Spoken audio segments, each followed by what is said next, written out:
अस्सलाम वालेकुम। आज जुमेरात है, मई की 20 तारीख। पाकिस्तान में सर शाम के 7, भारत में 7:30 और यहाँ हमारे स्टूडियोज़ की घड़ियों में सुबह के 10 बज चुके हैं। वॉइस ऑफ अमेरिका वाशिंगटन की उर्दू सर्विस से मैं हूँ खालिद हमीद, ख़बरों के एक बुलेटिन के साथ। गज़ा में इसराइल और फ़लस्तीनी अस्करियत पसंदों के दरमियान लड़ाई पर गौर के लिए अक़वाम मुत्तहिदा की सलामती कौंसिल का हंगामी इजलास आज जुमेरात को हो रहा है। इस इजलास की दरख्वास्त इस्लामी ममालिक की तंजीम OIC और अरब मुल्कों ने की है। इस इजलास में शिरकत के लिए 1 दर्जन से ज़्यादा वज़राए ख़ारजा पहुँच रहे हैं। 14 माह पहले कोरोना वायरस की वबा के आगाज़ के बाद ये पहला मौका है कि न्यूयॉर्क में अक़वाम मुत्तहिदा के सदर दफ़ातर में आला सतह का ऐसा इजलास मुनक़िद हो रहा है जिसमें हुक्काम बज़ात खुद शरीक होंगे। लड़ाई फौरी तौर पर रोकने का मुतालबा करने वाले अक़वाम मुत्तहिदा के सेक्रेटरी जनरल एंटोनियो गुटेरेस भी इस खुसूसी इजलास से खिताब करेंगे। पाकिस्तान के वज़ीर ख़ारजा मखदूम शाह महमूद कुरैशी फ़लस्तीनी अमन मिशन पर न्यूयॉर्क पहुँच गए हैं। वो अक़वाम मुत्तहिदा की जनरल असम्बली के हंगामी इजलास में शिरकत करेंगे और मुख्तलिफ आलमी रहनुमाओं से मुलाकात करेंगे। जनरल असम्बली के इजलास से हट कर वज़ीर ख़ारजा इस मौके पर इजलास में शिरकत के लिए आए हुए मुख्तलिफ ममालिक के वज़राए ख़ारजा से मुलाकातें करेंगे। उनकी जनरल असम्बली के सदर समेत अहम शख्सियात से मुलाकातें मुतवक्की हैं और जुमे को न्यूयॉर्क में वो मकामी बैनुल अक़वामी मीडिया के साथ गुफ्तगू करेंगे। सिफारती सरगर्मियों के बावजूद जुमेरात की सुबह भी दोनों अतराफ से हमले जारी थे। इसराइल ने गज़ा के अलावा दीर अल बलद और खान यूनुस पर भी फ़ज़ाई हमले किए हैं। फ़लस्तीनी हुकाम के मुताबिक बुध की रात तक गज़ा में बमबारी का शिकार होने वालों की तादाद 227 हो चुकी थी, जिनमें 64 बच्चे शामिल थे। इसराइली हुकाम का कहना है कि उनके 12 शहरी हलाक हुए हैं। इसराइल और हमास के दरमियान 10 मई से जारी लड़ाई के खात्मे के लिए अमेरिका के सदर जो बाइडन समेत इलाकाई और बैनुल अक़वामी सतह पर कोशिशें जारी हैं। जो बाइडन ने इस लड़ाई के आगाज़ के बाद से अब तक 4 मरतबा नेतन्याहू से राब्ता किया है। व्हाइट हाउस का कहना है कि जो बाइडन ने इसराइली रहनुमा को कहा है कि वो तवक्को रखते हैं कि आज से कशीदगी में नुमायां कमी वाक़ होगी जो जंगबंदी की राह हमवार करेगी। दूसरी जानिब पेंटागन ने बताया है कि बुध को अमेरिका के वज़ीर दिफा लॉयड ऑस्टिन ने अपने इसराइली हम मनसब बेनी गैंट्स से मुसलसल दूसरे रोज़ गुफ्तगू की। पेंटागन के प्रेस सेक्रेटरी जॉन कर्बी के मुताबिक लॉयड ऑस्टिन ने जहां इसराइल के दिफा के हक़ की तौसीक़ की, वहां बेगुनाह जानों के ज़िया पर फिर गहरी तशवीश का इजहार किया। इसराइली वज़ीर-ए-आज़म बेंयामिन नेतन्याहू ने बुध को अमरीकी सदर जो बाइडन की जानिब से इसराइली बमबारी में नुमायां कमी के मुतालबे को मुस्तरद कर दिया।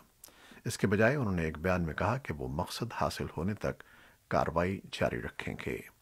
इसराइली वज़ीर-ए-आज़म का कहना था कि वो अमरीकी सदर की हिमायत के इंतहाई शुक्रगुजार हैं, लेकिन इसराइल अपने शहरियों के लिए अमन सलामती की वापसी तक पेशरफ्त जारी रखेगा।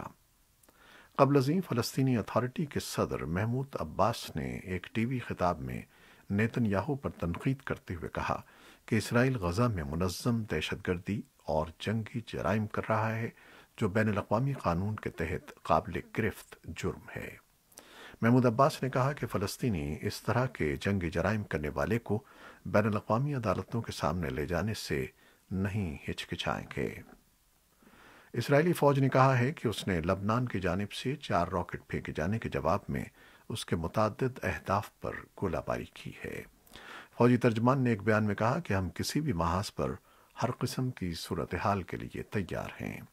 फ़ौज के मुताबिक उसने एक रॉकेट को फ़ज़ा में तबाह कर दिया, जबकि बाकी के बारे में गालिब इम्कान है कि वो खुले मकामात पर गिरे। अगरचे फौरी तौर पर मालूम नहीं हो सका कि ऐसा किसने किया था, लेकिन लबनान में सिक्योरिटी ज़राए ने तस्दीक की है कि रॉकेटों को जनूबी साहिली शहर तायर के करीब एक गांव से इसराइल की तरफ फेंका गया। इब्तदाई तौर पर किसी जानी या माली नुकसान की इत्तला नहीं मिली। 10 मई को इसराइल और फ़लस्तीनियों के दरमियान झड़पें छिड़ने के बाद से बुध को यह तीसरा मौका था कि लबनान की जानिब से इसराइल पर रॉकेट फेंके गए। इसराइली फ़ौज के तर्जमान हदाई ज़िलबरमैन ने मंगल को कहा के फौजी हुक्काम समझते हैं कि इन हमलों की जिम्मेदार हिजबुल्लाह नहीं है बल्कि एक छोटा फलस्तीनी धड़ा है। जनूबी लबनान में हिजबुल्लाह का हल्क़े असर है और उसके जदीद रॉकेटों तक रसाई है। गजा में इसराइली हमलों के खिलाफ रोज़ाना लबनान में इसराइली सरहद के साथ एहतजाज किया जाता है।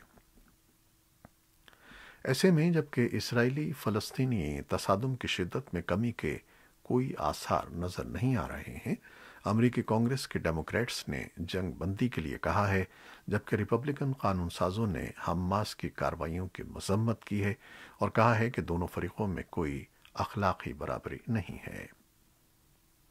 तालिबान ने मशरक़ी अफ़गानिस्तान में एक ज़िले पर कब्ज़ा कर लिया है, जबकि हिलबंद में सड़क किनारे बम धमाके में 9 शहरी हलाक हो गए हैं। सरकारी ज़राए और मकामी लोगों ने वॉइस ऑफ अमेरिका को बताया कि तालिबान सूबे लग़मान के ज़िले दौलत शाह में दाखिल हो गए हैं और अफ़गान सिक्योरिटी फोर्सेस किसी मुज़ाहमत के बगैर अपने दिफाई मोर्चों से पीछे हट गई हैं। ये ज़िला 6 माह से तालिबान के मुहासरे में था। इत्तलात के मुताबिक जंगजुओं ने एक सरकारी इमारत और उसके अतराफ कई सरकारी चौकियों को आग लगा थी। तालिबान तर्जुमान ज़बीउल्लाह मुजाहिद ने एक बयान में दावा किया है कि अफगान फौज और पुलिस के इलाके से फरार के बाद 2 टैंक, 1 फौजी गाड़ी और बहुत से हथियार और गोला बारूद जंगजुओं के हाथ लगा है। अफगान वजारत दिफा का कहना है कि उसकी फोर्सेस ने हिकमत अमली के तहत पसपाई इख्तियार की, लेकिन इलाके में झड़पें अब भी जारी हैं और जंगजुओं को शदीद जानी नुकसान उठाना पड़ा है। उधर हेलमंद में जुमेरात की सुबह सड़क किनारे एक बम धमाके में खवातीन और बच्चों समेत 9 शहरी मौत का शिकार हो गए। अमरीकी महकमा दिफा के अफगान मिशन पर नज़र रखने वाले इंस्पेक्टर जनरल के दफ्तर की हालिया रिपोर्ट में कहा गया है कि तालिबान ने साल 2021 के पहले 3 माह के दौरान अमरीका से होने वाले मुआहदे की पासदारी करते हुए अमरीकी और इत्तेहादी अफवाज पर हमले नहीं किए हैं, लेकिन अफगान अवाम और अफगान सिक्योरिटी फोर्सेस के खिलाफ कार्रवाइयां तेज करती हैं। रिपोर्ट कहती है कि तालिबान ने दहशतगर्द ग्रुप अल-कायदा के साथ करीबी रवाबित भी बरकरार रखे हैं और साथ ही बड़े पैमाने पर हमलों की मनसूबाबंदी भी जारी रखी है। ये सब कुछ ऐसे वक्त पर होता रहा है जब तालिबान और अफगान हुकूमत के दरमियान अमन बातचीत किसी पेशरफ्त की तरफ बढ़ने में नाकाम नजर आ रही थी।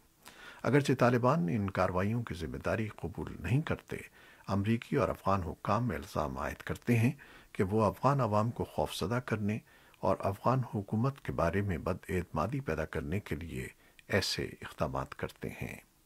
रिपोर्ट में बताया गया है कि गुज़श्ता साल की आखिरी तिमाही के दौरान इन हमलों की तादाद 10,431 थी, जबकि इस साल की पहली तिमाही के दौरान ये बढ़कर 11,551 तक पहुंच गई।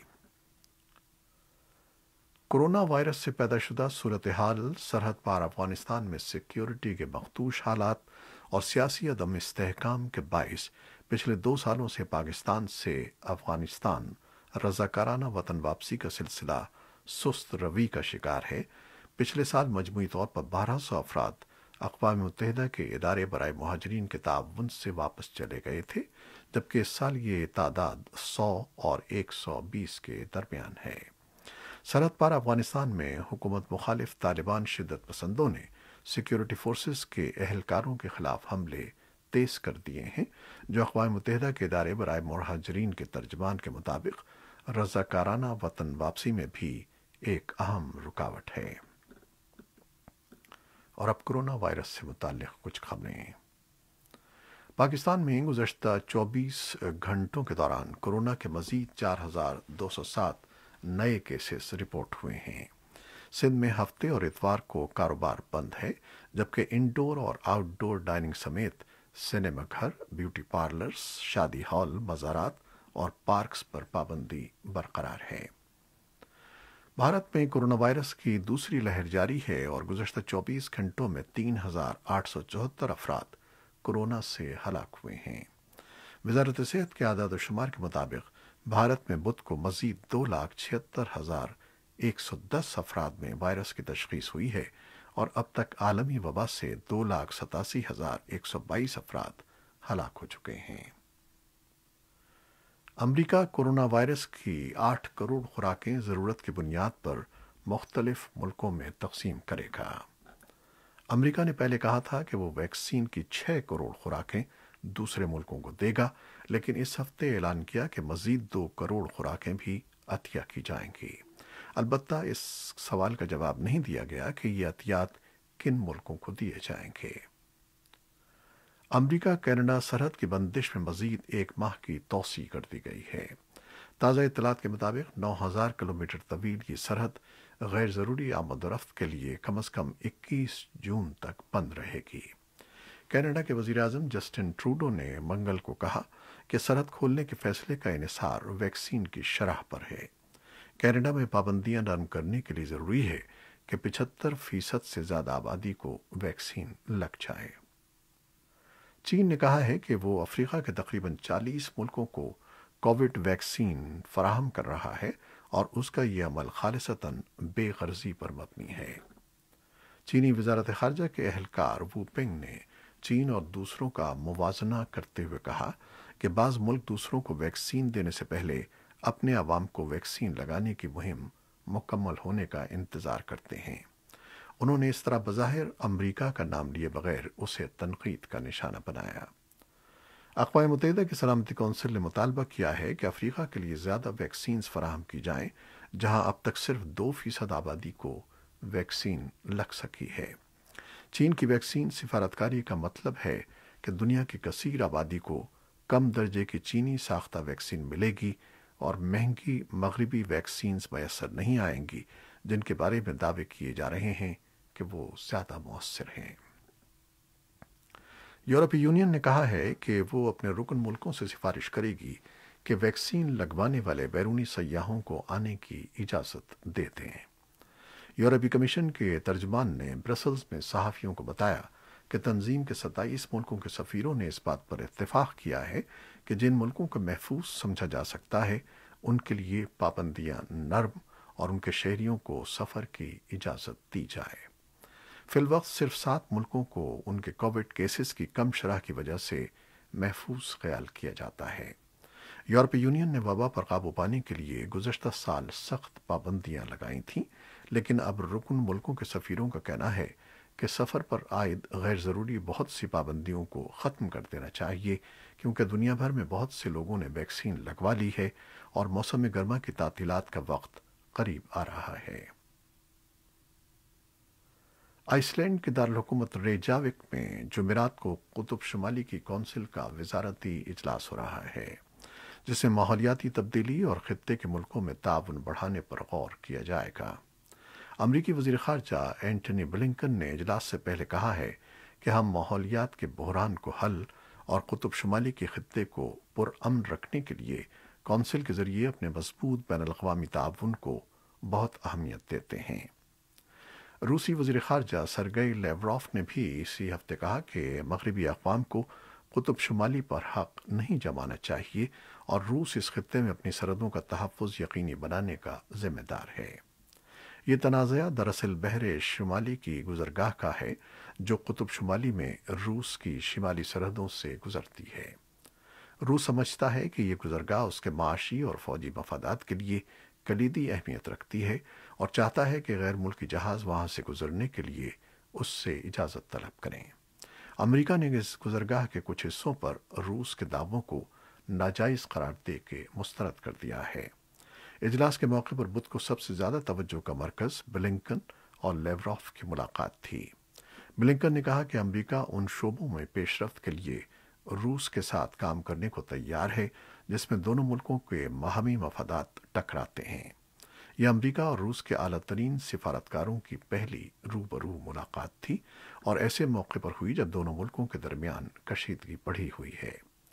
آئندہ ماہ امریکی صدر جو بائیڈن اور ان کے روسی ہم منصب ولادیمیر پوٹن کے درمیان ملاقات طے ہے۔ ازبکستان میں امریکہ اور اقوام متحدہ کے ایلچیوں نے ان کو جنہیں اسلامک اسٹیٹ یا داعش گروپ کی بیویاں اور بچے کہا جاتا ہے، مشرق وسطی سے واپس لینے کے ازبکستان کے فیصلے کی تعریف کی ہے اور کہا ہے کہ شام اور عراق میں داعش کے دوبارہ سر اٹھانے کے خطرے کو کم کرنے کی عالمی کوششوں کے ایک حصے کے طور پر دوسرے ملکوں کو بھی اس فیصلے کی तकलीद करनी चाहिए। ये थी वो खबरें जो फेसबुक लाइव पर हमने आपके लिए पेश की। हमारी वेबसाइट और यूट्यूब पर यह बुलेटिन पोस्ट कर दिया जाता है, जिसे आप बाद में भी देख सकते हैं। हमारे इस बुलेटिन को शेयर करना ना भूलिएगा। खालिद हमीद अब इजाज़त चाहता है। अल्लाह हाफ़िज़।